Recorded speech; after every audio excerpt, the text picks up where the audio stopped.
დღეს ქალაქ ბათუმში არასამთავრობო ორგანიზაციამ იარე ფეხით აქცია გამართა. მსროლობის მონაწილეები მოითხოვენ ქვეითთა უფლებების დაცვას.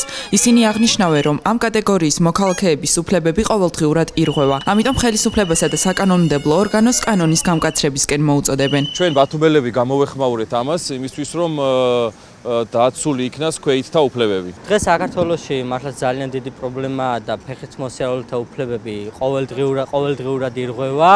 არა მარტო მთლიან საქართველოში, ბათუმშიც ირღვევა ფეხით მოსიარულეთა უფლებები და სწორედ ჩემი მიზეზი ამ აქციის შემოერთებისაც ეს იყო, რომ ირღვევა ყოველდღიურად უფლებები და მოუწოდეთ ხელისუფლებას საკანონმდებლო ორგანოს გაამკაცროს კანონი. ბათუმის პარალელურად აქცია თბილისსა და ქუთაისშიც გაიმართა.